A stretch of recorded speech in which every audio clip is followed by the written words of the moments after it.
Hello everyone. In this video, I will talk about the S matrix expansion, which is usually written for uh, a general scattering process happening in particle physics or from the perspective of quantum field theory. So, for the S matrix expansion, we usually consider two particles which are undergoing some sort of scattering with each other, right? So in this process, usually we assume that a particle comes from far away from infinity and strikes a target, right? And scatters off from it. Okay, so it gets deviated from its path. That's what a normal scattering process looks like. Okay, so this is a projectile which strikes the target and gets deflected from its path. So in scattering process, we usually consider the Hamiltonian of the system, H, which is composed of two parts. The first one is H0 and the second one is HI. So this H0 is called the free Hamiltonian path, free Hamiltonian, and this HI is called the interaction Hamiltonian or the interaction term. From the perspective of perturbation theory, we can also call it HI as the perturbation term, which is usually added to a system which is non-perturbating, non-perturbating. So, from the perspective of scattering theory, HI, the interaction Hamiltonian, is usually uh, time independent, and to discuss the theory of scattering and S matrix expansion, we restrict ourselves in the domain of interaction picture. Basically, in quantum mechanics, there are three different types of uh, prescribed methods to deal with any kind of system and study its dynamic. The first one is Schrodinger picture. The second one is the Heisenberg picture, and the third one is the interaction picture. So in the Hamilton in this Schrodinger picture, the state vector, which we usually denote with ket psi, carries full time dependency. So the state vector is only time dependent, which with passing of time describes how the state of the particular system changes. The operator O, which I am denoting with O cap, is independent of time. It doesn't contain time in it. Whereas in Heisenberg picture, the state vector in the Heisenberg picture, the state vector ket psi, this is time independent. Okay, whereas the operator carries full time dependency, right? The operator is time dependent. Whereas in interaction picture,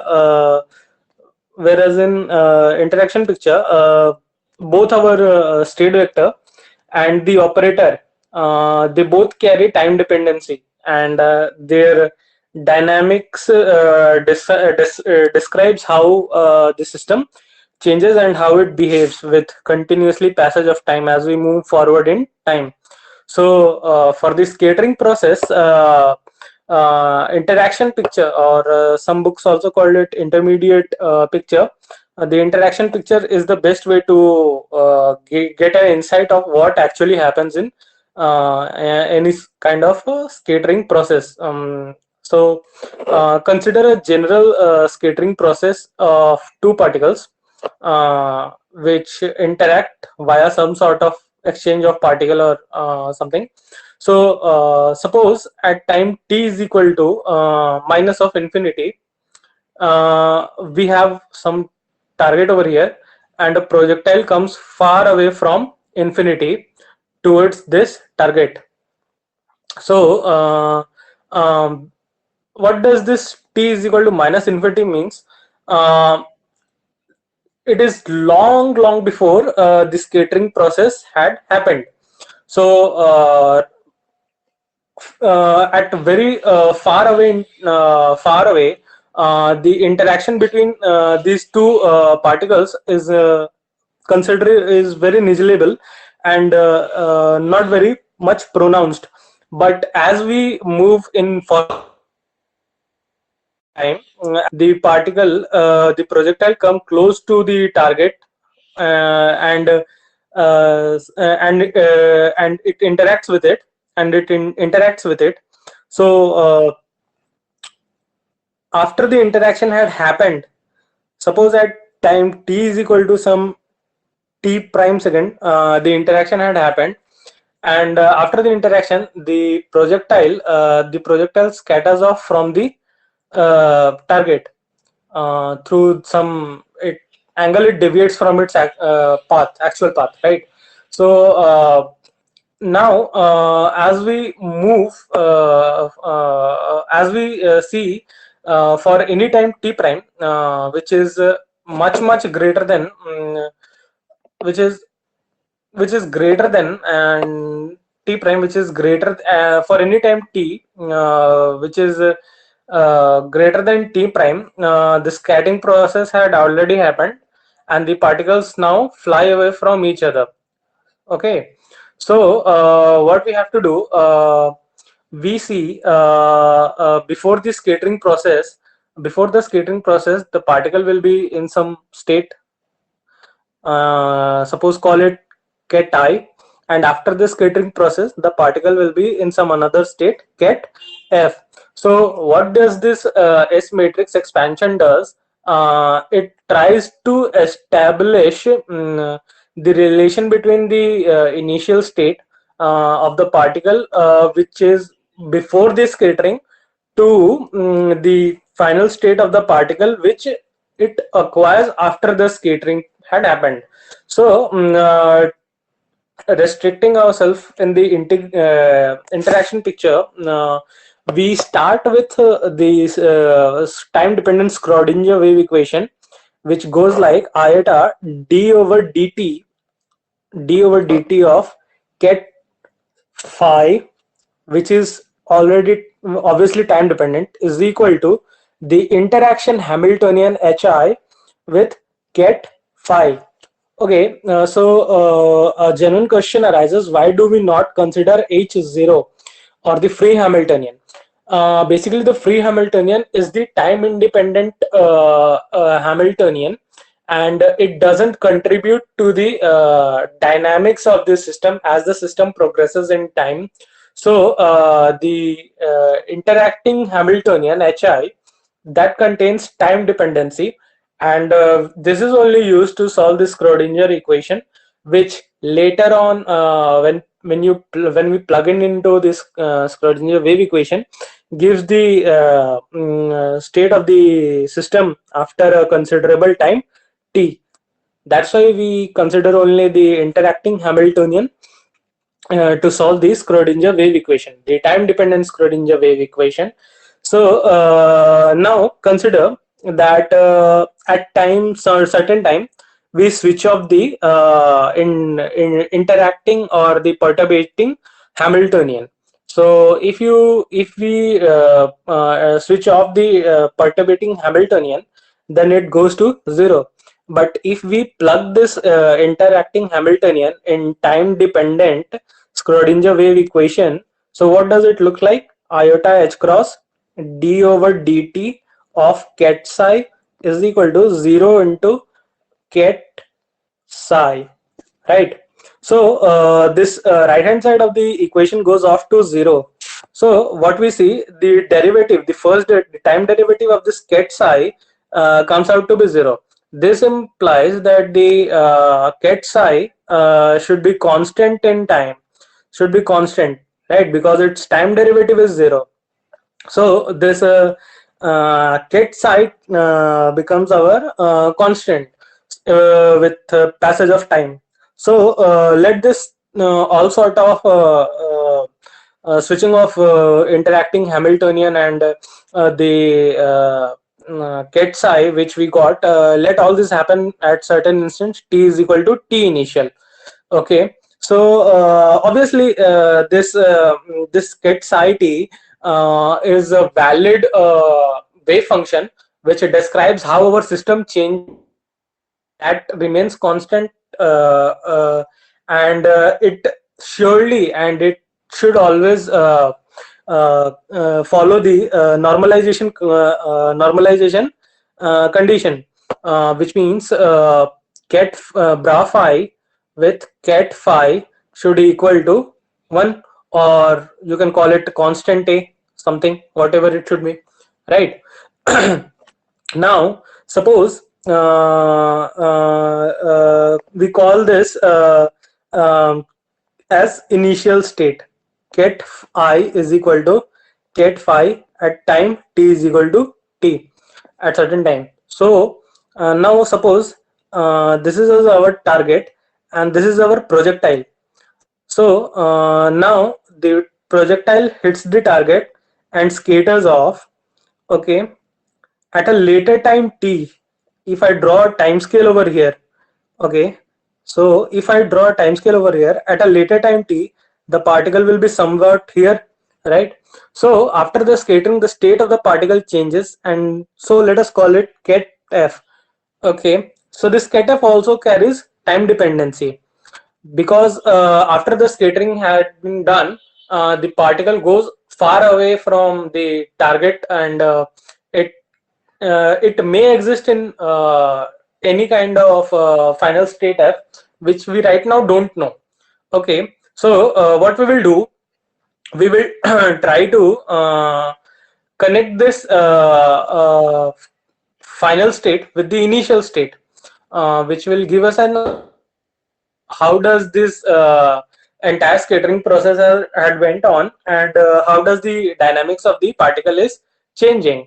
Okay, so for that, consider that before the scattering, phi at t is equal to minus of infinity, at t is equal to minus of infinity means since time obviously cannot be negative, but t is equal to minus of infinity means that we have taken the state, we are considering the state of the particle much before the scattering process. B is equal to ket I, this is the initial state, right? And after the final state, when the and after the scattering, the final state at t is equal to infinity, when the particle is very far away from the target, the final state is connected with the initial state through the S matrix S ket I, right? So let this call as ket F. Now what we will try to do, we will try to find this S, which will relate all the final state with the initial state, because after the scattering there are many possible states in which the particle can exist, which we don't know right now.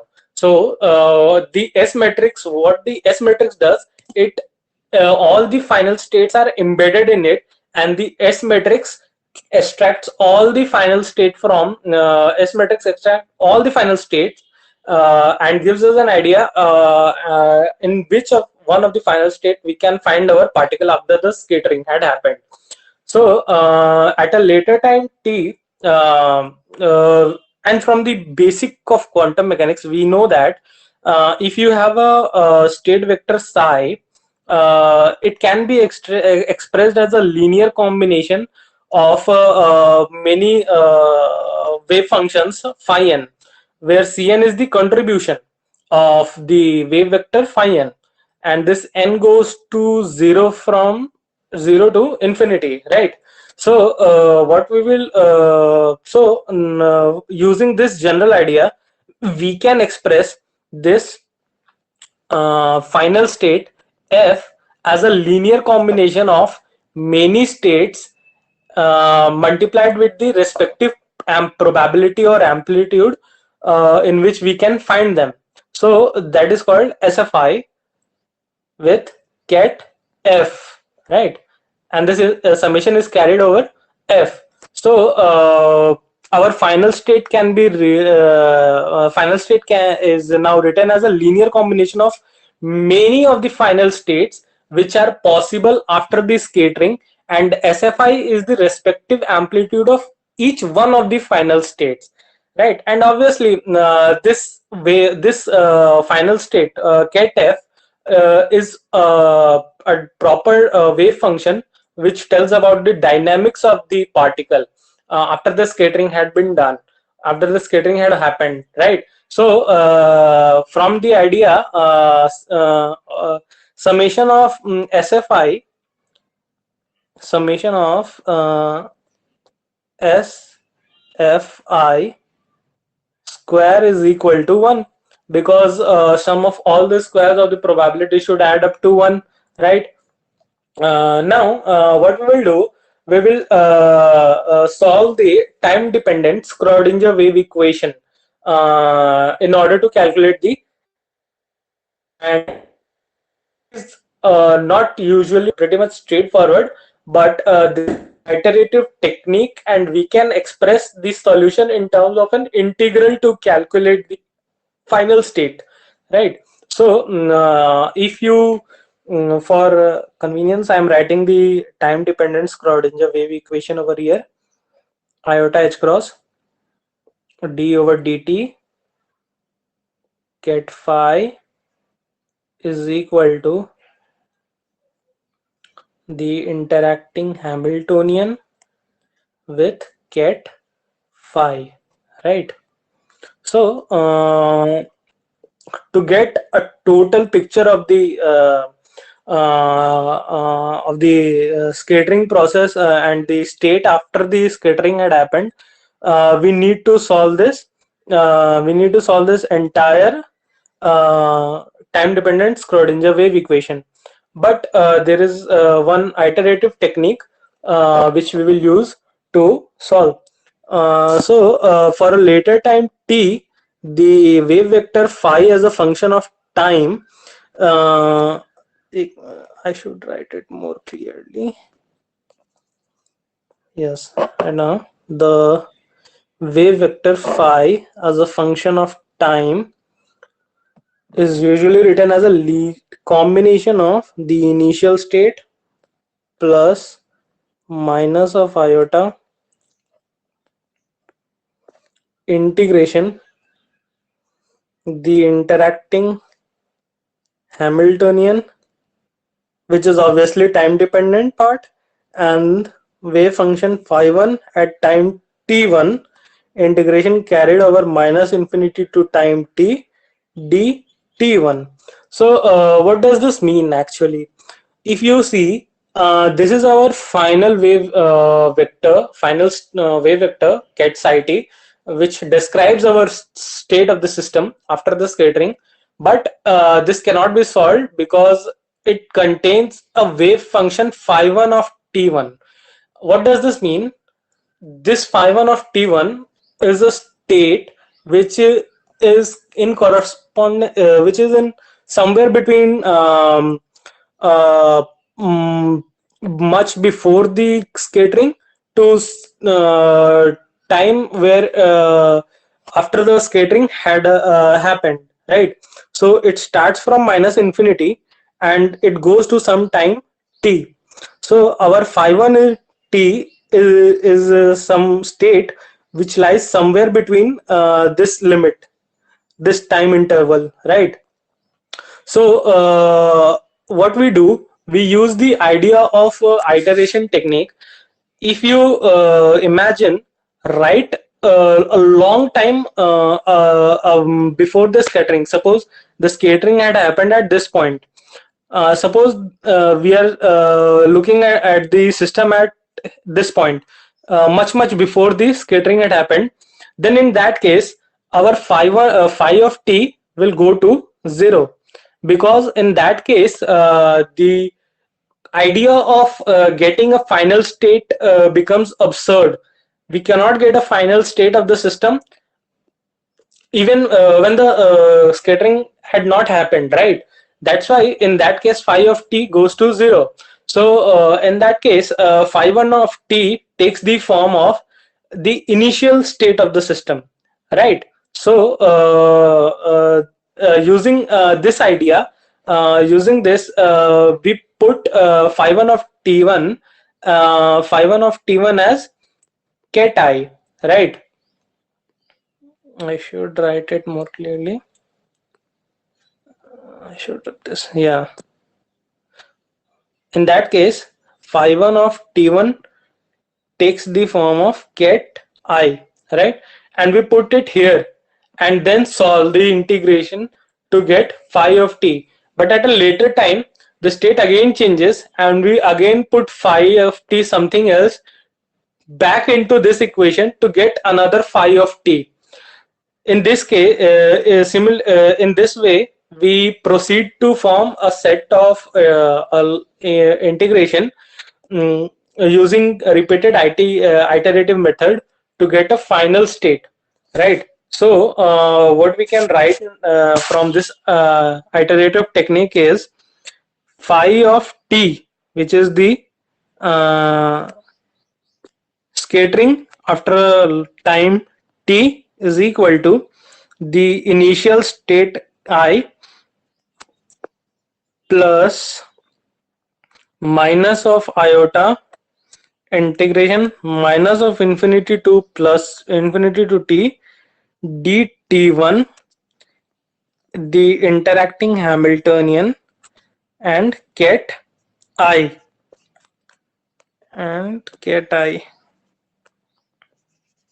So we're at ket I, right? Now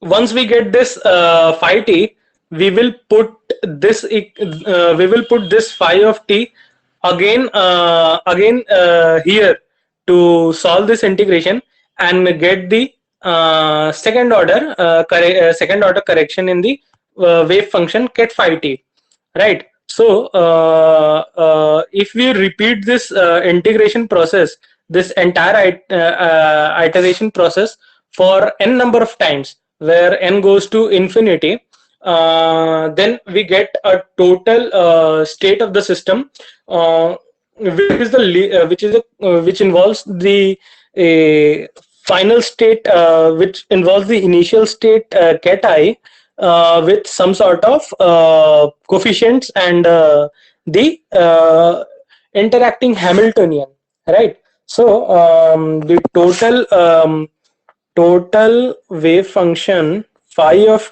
t, I am writing only phi because phi of t is obvious, phi as ket I plus minus iota integration dt1 h1 time t. I should write it here, plus minus of iota integration dt1 h1 of hi of time t ket I. This grows from minus infinity to a later time t, plus minus of iota square integration minus infinity to time t dt1 integration minus infinity to time t1 dt2 hi at a later time t1 times hi at a later time t2 with ket phi t2, right? So in this manner we have to proceed. This entire wave function is now expressed in terms of the initial state and the interacting Hamiltonian, which with subsequent time points t1, t2, and so on up to tn. This is our final state which happened, which we wish to find after the scattering process. Right now, alternatively, we can represent this in another form, which is can be written as S is equal to summation minus iota power wait yeah minus iota power n times integration minus infinity to infinity dt1 integration minus infinity 2 times t1 dt2, and it goes to like this to integration minus infinity to time tn minus 1 dtn hi t1, right, hi t2, and so on up to hi tn, right, tn in the limit as we go time t to infinity, right. This entire thing is called the S matrix expansion. And what does it tells? That how our system evolves after the scattering process, right. So now this can be put into a form like this something: minus iota power n upon n factorial integration minus infinity to plus infinity dt1 integration minus infinity to plus infinity dt2 integration minus infinity to plus infinity, and so on, minus dtn time ordered product of interacting Hamiltonian HIT1, HIT2, and so on up to HITN. So what does this time ordered product means? In the last equation, I haven't written the time ordered product and I haven't divided it with n factorial. But in this equation, I am dividing with n factorial and writing a time ordered product of this interacting Hamiltonian when our system is evolving from certain time, when we move forward in time from t1 to tn in the limit t goes to infinity. This is because this had been done because we have to keep all there are two different ways in which we can perceive this time ordered product. For this, let us consider the time scale first. So imagine the scattering process happened somewhere here, right? This is forward in time. T goes to infinity. This is time t, right? Now, if we want to look back into past, then we have to we will see the particle was here, but before that the particle was here, but before that the particle was here and here and here, right. So if in this case we are looking in past, right, and if we want to look forward in time, then what we can see, just at the time of just before the time of scattering, the particle was here, then the scattering process happened here.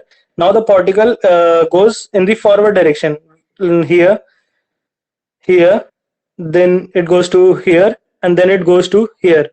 These are the two different types, two different ways in which we can perceive the time ordered product of the interacting Hamiltonian. Either we can see the scattering backwards in time, or either we can see the scattering forward in time, right. That's why I have written the time ordered product of the interacting Hamiltonian, and this is all the possible arrangements done in such a way that that the later times always stand to the left of the earlier times. this is what I mean to say. The later times always stand to the left of the earlier times. Through this picture, we can perceive this time ordered product. That's why this time ordered product occurs here, and we have to divide it with n factorial to sort out the extra counting if we have done anything, right? So if we talk about the interaction Hamiltonian density for the field in which the scattering process is happening, if we are talking about, if we want to talk about the Hamiltonian density, then this entire equation which we see here, it can be put in a different form as like this: S is equal to, sorry,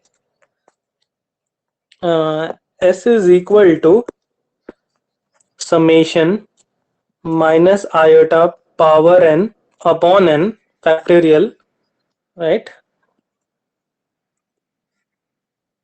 N factorial integration and so on up to d4 x1 d4 x2 and so on up to d4 xn, the time ordered product of the interacting Hamiltonian h1 hi x1 hi x2 and so on up to hi xn. This is what I mean to say. If we are if we are analyzing the scattering process happening in a field where of whose Hamiltonian density is hi of x, this entire equation S is written in form of dx power d4x, which means there are three components of space and one component of time. That's why this entire equation is the entire equation had been integrated over the all space-time domain, right? This particular equation which we see here is called the Dyson Dyson expansion of the S matrix. So this was all about the S matrix expansion, and it tells us how we can find the state of the system after the scattering, and how can we relate it to the state of the system just before the scattering or before the scattering, and how does our scattering process happens. So this was our final equation, the Dyson equation. Thank you.